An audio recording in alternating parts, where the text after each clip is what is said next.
ஆமென். சங்கீதம் 46 அதனுடைய 10 வாசிப்போம் என்றால், நீங்கள் அமர்ந்திருந்து நானே தேவன் என்று அறிந்து கொள்ளுங்கள், ஜாதிகளுக்குள்ளே உயர்ந்திருப்பேன், பூமியிலே உயர்ந்திருப்பேன் என்று சொல்லி கர்த்தர் ஒரு வாக்குத்தத்தத்தை இந்த இடத்துல கொடுக்கிறதை பார்க்க முடிகிறது.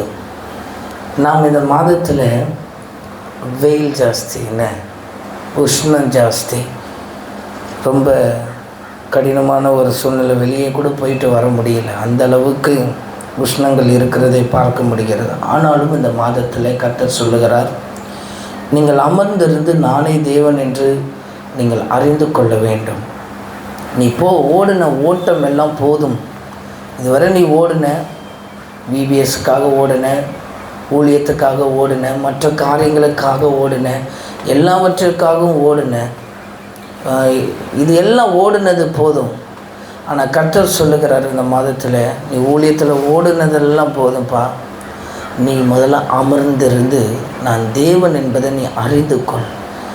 இந்த உலகத்திலும் நான் உயர்ந்திருப்பேன், இந்த தேசத்திலும் பூமியிலும் நான் எப்பொழுதும் கர்த்தர் உயர்ந்திருப்பார். ஆமென். அந்த உயர்ந்த ஸ்தானத்தில் ஆண்டவர் இருக்கிறார், உன்னதத்தில் இருக்கிறார். அவர் தமது சிறகுகளினாலே நம்மளை மூடுகிறார். நம்ம மரண இருளிலே நடந்தாலும் பொல்லாப்புக்கு பயப்படாதபடி கர்த்தர் தேவரீர் நம்மளோடு கூட இருக்கிறார். இப்படிப்பட்ட ஒரு தெய்வத்தை நம்ம என்ன செய்ய வேண்டும்? அறிந்திருக்க வேண்டும். அதுதான் கர்த்தர் சொல்லுகிறார், நீ அமர்ந்திருந்து நானே தேவன் என்பதை நீ இந்த மாதத்தில் அறிந்து கொள். ஏசாயாலே ஒரு இடத்துல வாசிக்கும்போது, ஏசாயா 33:9 வாசிக்கும்போது அந்த இடத்துல சொல்லப்பட்டிருக்கிறது, தேசம் துக்கித்து விடாய்த்து இருக்கிறது, லீபோன் வெட்கி வாடுகிறது, சாரோன் வனாந்திரத்துக்கு ஒப்பாகிறது, பாசானும் கர்மேலும் பாழாக்கப்படுகிறது. இன்றைக்கு நம்மளுடைய வாழ்க்கை ஆண்டவருடைய ஆவிக்குரிய வாழ்க்கையில் எப்படி இருக்கிறது என்று பார்க்க முடிகிறது. தேசம் துக்கித்து விடாய்த்திருக்கிறது என்று சொல்லப்பட்டிருக்கிறது. இது ஆங்கில டிரான்ஸ்லேட்டில் பார்த்தா ட்ரை அண்ட் வேஸ்ட்டுன்னு சொல்லப்பட்டிருக்கு. The land dries up and wastes அவேன்னு சொல்லப்பட்டிருக்கிறது. வறண்டு போய் இருக்கிறதை பார்க்க முடிகிறது, துக்கித்து விடாய்த்து இருக்கிறதை பார்க்க முடிகிறது, டயர்டாக இருக்கிறத பார்க்க முடிகிறது. தேசம் இன்றைக்கி தேசத்தை குறித்ததான ஜெபமும் இல்லை, தேசத்தை குறித்ததான பாரமும் இல்லை. எந்த ஒரு ஊழியக்காரனுக்கு பாரம் இல்லையோ அவனுடைய இருதயம் எப்படி இருக்கிறது என்றால் வறண்டு போய் இருக்கிறது, துக்கித்து விடாய்த்து இருக்கிறது என்பது தான் அதற்கு அர்த்தம். அந்த ஊழியக்காரன் தேவனுடைய சமூகத்தில் அமர்ந்திருப்பது ரொம்ப முக்கியம். இந்த மாதத்தில் கர்த்தர் அமர்ந்திருந்து நானே தேவன் என்பதை நீ அறிந்து கொள்ள வேண்டும். ஏனென்றால் உன் தேசம் விடாய்த்திருக்கிறது, லீபோன் வெட்கி அது வாடுகிறது என்று சொல்லப்பட்டிருக்கிறது. மவுண்ட் லீபோன் வில்ஸ் வித் ஷேம் என்று சொல்லப்பட்டிருக்கிறது. அது வாடி இருக்கிறது. இன்றைக்கி நீ ரொம்ப வாடி இருக்கிற. எதில் வாடி இருக்கிற? ஆவிக்குரிய வாழ்க்கையில் ரொம்ப வாடி போய் இருக்கிறோம். சாரோன் வனாந்திரத்துக்கு ஒப்பாக இருக்கிறது. சாரோன் என்று சொன்னாலே அது ரோஜா, பள்ளத்தாக்கின் லீலி புஷ்பம் நிறைந்த அந்த இடத்துல சாரோனில் இன்றைக்கு எப்படி இருக்கிறது என்றால், வனாந்திரத்துக்கு ஒப்பாய் மாறிப்போனது. உன் சபையில் உள்ள மகிமை எங்கே? நீ கேரி பண்ணிட்டு போன உன்னுடைய பிரசன்னம் எங்கே? நீ ஜெபித்துட்டு போன உன்னுடைய ஜெபம் எங்கே? ஒரு இடத்துக்கு போனால் அப்படி ஜெபம் பண்ணிட்டு போவோம், இன்றைக்கி அந்த ஜெபம் எங்கே? அதிகாலையில் கர்த்தரை தேடுகிறது எங்கே? இவை எல்லாம் மோசமான வனாந்தரத்துக்கு நேராக நம்மளை கொண்டு போய் இருக்கிறதை பார்க்கிறோம். வேத வாசிப்பு எங்கே? அறைக்கதவை பூட்டி கொண்டு ஜெபித்தது எங்கே? இதையெல்லாம் பார்த்து தான் இந்த மாதத்தில் ஆண்டவர் நமக்கு சொல்லியிருக்கிறார், நீங்கள் அமர்ந்திருங்கள், நீங்கள் அமர்ந்திருந்து நானே தேவன் என்பதை முதல்ல அறிந்து கொள்ளுங்கள். முதல்ல நம்ம கர்த்தர் எப்படிப்பட்டவர் என்பதை அறிந்து கொள்ளுங்கள். பாசானும் கர்மேலும் பாழாக்கப்படுகிறது. அழகான தோட்டம் எல்லாம் இன்றைக்கு எப்படி ஆயிடுச்சு? பராமரிப்பு இல்லை. இன்றைக்கு அந்த பராமரிப்புக்கு நேராய் நம் போக கர்த்தர் உதவி செய்வார். அந்த பராமரிப்பை அழகுபடுத்த தேவன் உதவி செய்வார். ஒருவேளை லீபோன் வெட்கி வாடி போய் இருக்கலாம். கர்த்தர் அதற்கு பதிலாக ஒரு செழிப்பை கட்டளையிடுவார். சாரோன் வனாந்திரத்துக்கு ஒப்பாய் இருக்கலாம். வனாந்திரம் வயல்வெளியாய் கர்த்தர் மாற செய்வார். எப்பொழுது நீங்கள் அமர்ந்திருந்து நானே தேவன் என்பதை அறிந்து கொள்ளும் பொழுது.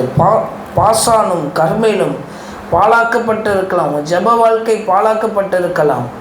ஆனால் கர்த்தர் அதையெல்லாம் மாற்றுவார். அதனால தான் ஜாதிகளுக்குள்ளே நான் உயர்ந்திருப்பேன், பூமியிலே நான் உயர்ந்திருப்பேன். கர்த்தரால் மாத்திரம்தான் எல்லாத்தையும் மாற்ற முடியும். எல்லாவற்றையும் யாரால் மாற்ற முடியும்னா ஆண்டவரால் தான் மாற்ற முடியும்.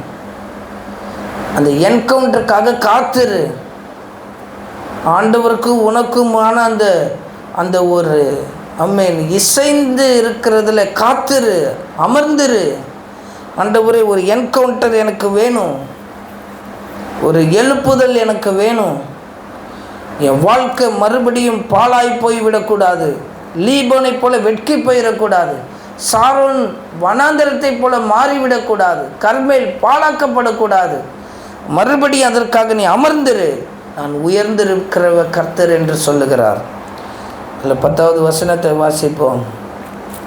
இப்பொழுது எழுந்தருளுவேன், இப்பொழுதே உயருவேன், இப்பொழுதே மேன்மைப்படுவேன் என்று கர்த்தர் சொல்லுகிறார். சொல்லுகிறது யார்? கர்த்தர்.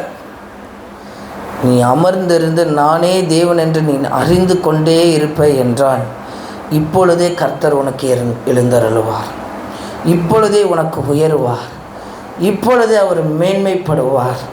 இது சொல்லுகிறது கர்த்தர் என்று தீர்க்க தரிசன வார்த்தையாய் இந்த மாதத்தில் ஆண்டவர் நம்மளோடு கூட பேசுகிறார். இப்பொழுதே இந்த ட்ரை லேண்டை ஆண்டவர் செழிப்பாய் மாற்றுவார். பாலாய் இருக்கிற லேண்டை ஆண்டவர் செழிப்பாய் மாற்றுவார். வனாந்திரத்தை நீரூற்றாய் மாற்றுவார். இப்பொழுதே அவர் உயர்ந்திருக்கிற கர்த்தர் என்பதை நம்மளோடு கூட ஆண்டவர் பேசி கொண்டிருக்கிறார். நீ பாழாக்கப்பட்ட தேசமாய் இராத, நீ வனாந்தரமான ஒரு இடமாய் மாறி போகாத, பாழாக்கப்பட்ட கர்மலாய் மாறி போகாத. கர்த்தர் இப்பொழுதே எழுந்தருளுவேன் என்று சொல்லிருக்கிறார், இப்பொழுதே உயர்வேன் என்று சொல்லிருக்கிறார். உன்னதமானவருடைய மறைவில் இருக்கிறவன் சர்வ வல்லவருடைய நிழலில் அவன் தங்குகிறதை பார்க்க முடிகிறது. அவருடைய நிழல் அண்டையிலே நீ வா, அவரை தேடி வா, அவரை தேடி அமர்ந்திரு. ஒரு பெண்ணை இயேசுப்பாவுடைய காலை என்ன செய்கிறா? தைலத்தினால அவளுடைய முடியை வச்சு தைலத்தை என்ன செய்கிறா? தடவி கொடுக்குறான். இயேசு அமர்ந்திருக்கிறார். அவளுக்கு தெரியும் அவருடைய பாதத்தில் எப்பேற்பட்ட விலை உயர்ந்தது ஊற்றினாலும் பரவாயில்ல, அவர் உயர்ந்தவர் என்பது அவளுக்கு தெரிந்தது. அவள் ஒரு பாவியான மனுஷி, அவள் விபச்சாரம் செய்கிற மனுஷி என்று கூட சொல்லப்படுகிறது. ஆனால் உட்காரா ஆண்டவருடைய பாதத்தில் அமர்ந்திருந்து இயேசுவே தெய்வம் என்பதை அறிந்து கொள்ளுகிறார். இன்றைக்கு பாவத்திலேயோ சிறையிருப்பிலையோ எதுலேயோ இருக்கலாம். லீபோனே, நீ வெட்கி வாடுகிறது என்ன? நீ ஏன் வாடப்போகிற? கர்த்தர் உனக்காக எழுந்தருளுவார். 15வது வசனத்தை வாசிப்போம். நீதியாய் நடந்து செம்மையானவைகளை பேசி இடுக்கண் செய்தால் வரும் ஆதாயத்தை வெறுத்து, ஆமென், இடுக்கண் செய்வதால் வரும் ஆதாயத்தை வெறுத்து பரிதானங்களை வாங்காதபடிக்கு தன் கைகளை உதறி இரத்தம் சிந்துவதற்கான யோசனையை கேளாதபடிக்கு தன் செவியை அடைத்து பொல்லாப்பை காணாதபடிக்கு தன் கண்களை மூடுகிறவன் எவனோ அவன் உயர்ந்த இடங்களில் உயர்ந்த இடத்துல கர்த்தர் நம்மளை கொண்டு போய் வைப்பார். இன்றைக்கு கர்த்தர் நம்மளை உயர்ந்த இடத்துல கொண்டு போய் வைக்க வேண்டும் என்றால் இந்த 15வது வசனம் ஊழியக்காரர்களுக்கு மாத்திரமல்ல எல்லாருக்கும் சொல்லப்படுகிறது. நீதியாய் நம்ம நடக்கணும், நேர்மையாய் நம்ம நடக்கணும், செம்மையானவைகளை பேச வேண்டும். நீ பேசுகிறது ஒரு விசுவாசமாய் பேசணும், அவிசுவாசமாக பேசிக்கிட்டு இருக்கக்கூடாது. நீதியாய் நீ நடக்கணும். அந்த லேடி கானானிய ஸ்திரீ வந்து சொல்லுகிறாங்க, நாய்களுக்கு திங்கிறது எனக்கு கிடைச்சா கூட நான் என்ன செஞ்சிருவேன். ஸ்திரீயே, விசுவாசம் பெரியது, செம்மையானவைகளை பேசணும். ஆண்டவர் நமக்கு உதவி செய்வார். இடுக்கண் செய்வதால் வரும் ஆதாயத்தை வெறுக்கணும். தேவையில்லாத ஆதாயத்தை எதிர்பார்க்கக்கூடாது. தேவையில்லாத ப்ரமோஷன்களை எதிர்பார்க்கக்கூடாது. தேவையில்லாத பதவிகளை எதிர்பார்க்கக்கூடாது. பரிதானங்களை வாங்காதபடிக்கு தன் கைகளை உதறணும். எதுக்கு விசிட்டிங் போகிறேன்? சில பேர் கணக்கு போட்டு வச்சுருக்கிறான். இத்தனை வீட்டுக்கு போனால் இவ்வளோன்னு கார் வாங்கியிருக்கான். அசிஸ்டன்ட் பாஸ்டர் கார் வாங்கி போகிறான். எப்படி போகிறான் கார் வாங்கி? அவனுக்கு எந்த வீட்டில் என்ன பரிதானம் கிடைக்கும், எந்த வீட்டுக்கு போனால் எவ்வளோ தருவாங்கன்னு அவனுக்கு தெரியும். இவன் யாரும் உயர்ந்த இடத்துக்கு வரமாட்டான். நம்ம அப்படிப்பட்டவர்களாக அல்ல. நம்ம சில இடத்துல காணிக்கையும் வேண்டான்ட்டு தான் வரோம். ரத்தம் சிந்துவதற்கான யோசனைகளை கேளாதபடிக்கு தன் செவியை அடைக்கணும். செவியை அடைக்கணும். ஒரு ஊழியக்காரன் செவியே வசனத்தை கேட்கணும். செவி தேவ சத்தத்தை கேட்கணும். இதுதான் ஒரு ஊழியக்காரனுடைய காது வேலை செய்யணும். ஆனால் ஊழியக்காரனுடைய காது அது வேலை செய்யாது. தன்னை பற்றி ஏதாவது சொல்லிட்டானா அவன் எப்படி என்னை பற்றி அதை சொல்லிடலாம், அதை டிஃபெண்ட் பண்ணலாம். செவி அடைக்கப்படுகிற ஒரு கிருபையை கர்த்தர் தருவாராக. பொல்லாப்பை காணாதபடிக்கு தன் கண்களை மூடுகிறவனாக இருக்கணும். மூடணும் கண்ணை. ஊழியக்காரன் மூடி தான் ஆகணும். பார்க்காம தான் இருந்தாங்கணும். ஆண்டவர் தான் அதுக்கு கிருபையும் பலனையும் தருவார். ஆண்டவர் அதை தப்பி போகிற வழியை உண்டு பண்ணுவார். உன் தேசம் இன்றைக்கு பாலாய் கிடக்கிறது. உன் லீபோன் வெட்கி வாடிக்கொண்டிருக்கிறது. உன்னுடைய சாரோன் இன்னைக்கு வனாந்திரத்துக்கு ஒப்பாய் போய் கொண்டிருக்கிறது. பாசானும் கர்மேலும் பாழாக்கப்பட்டு கொண்டிருக்கிறது. ஆனால் இவை எல்லாம் உதறி விட்டு, ஆமென், இதெல்லாம் தள்ளி விட்டுட்டு அமர்ந்திருந்து நானே தேவன் என்பதை இந்த மாதத்தில் என்னென்ன நேரங்கள் கிடைக்கிறதோ அந்த நேரமெல்லாம் நம்ம கர்த்தரிடத்தில் இருக்கும்போது ஆண்டவர் நமக்கு பெரிய கிருபைகளை ஆண்டவர் தருவார். உஷ்ணம் வருவதை பாராமல் அவன் இலைகள் பச்சையாக இருக்கும் என்று சொல்லப்படுகிறது.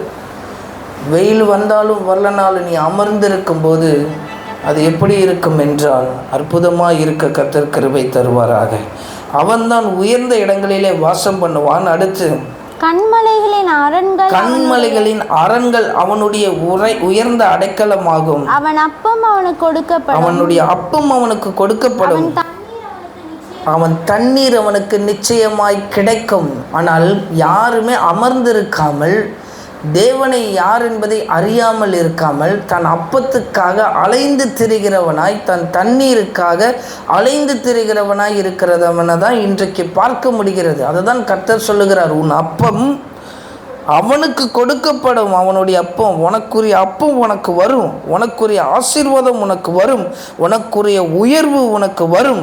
அவன் தண்ணீர் அவனுக்கு நிச்சயமாய் கிடைக்கும் என்று, நிச்சயம் என்று சொல்லி 100% ஆண்டவர் வாக்கு பண்ணிட்டார். அவனுடைய தண்ணீர் அவனுக்கு கிடைக்கும். தண்ணீர் இல்லாத போல தான் இருக்கும். துருத்தியில் தண்ணீர் செலவழிந்து தான் இருக்கும். ஆனாலும் கிடைக்க வேண்டியது என்ன செய்யும்? அது கிடைக்கும்.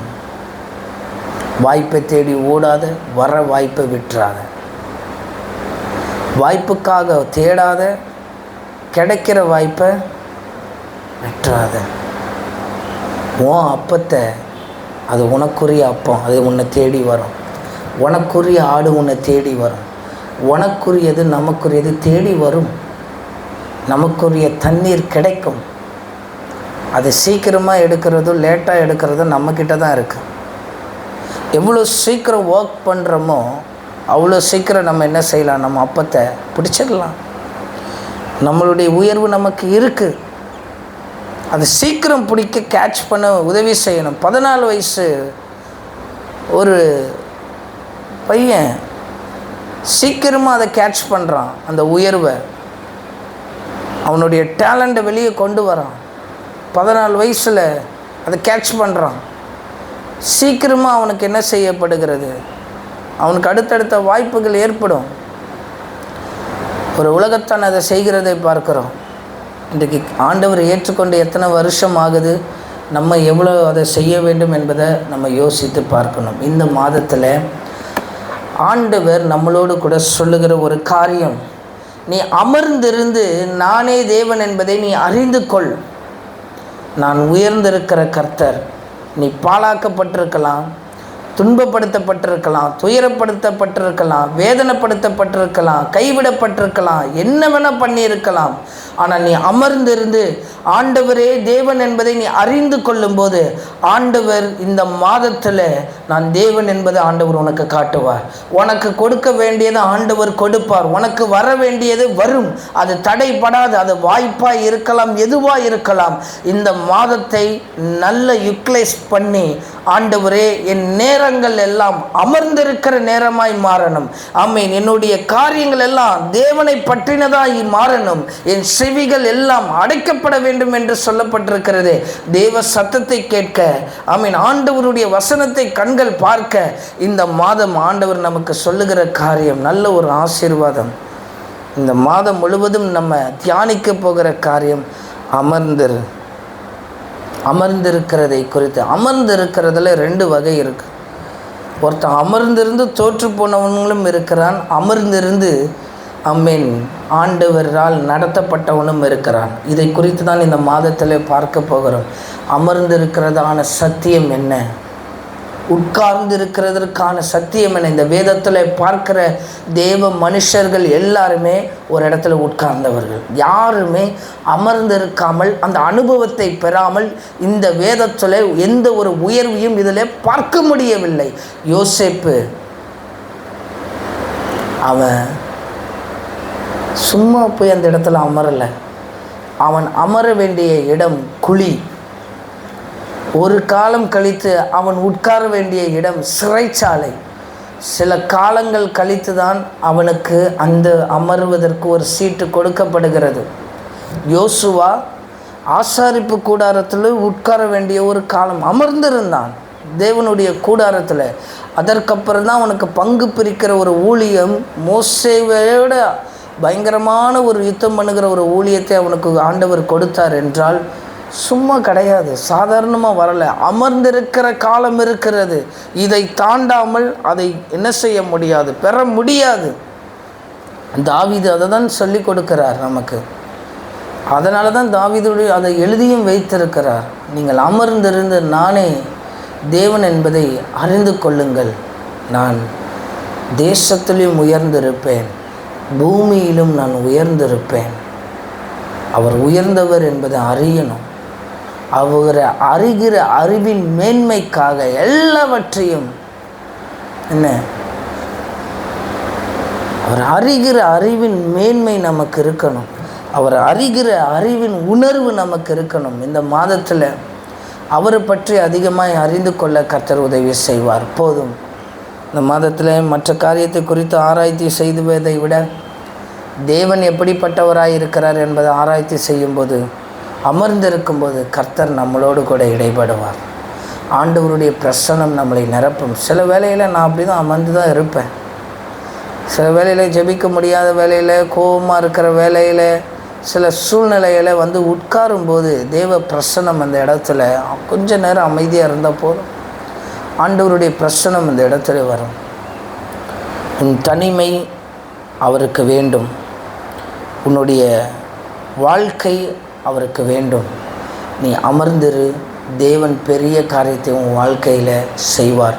இந்த சத்தியத்தை அறிந்து இந்த வேதத்தில் வருகிற ஞாயிறு இந்த மாதம் முழுவதும் வெளிப்பாடோடு கர்த்தர் பேச கிருபை தருவார். ஆமென். வெளிப்பாடோடு இந்த சத்தியத்தை அறிந்து இந்த சத்தியத்தில் விடுதலை பெற்று அதை அத்தியாசப்படுத்தி தேவர் ராஜ்யத்துக்காய் உழைக்க கர்த்தர் கிருபை தருவார். கண்களை மூடி நம்ம ஜெபம் பண்ணுவோம். ஆண்டவரிடத்தில், ஆண்டவரே,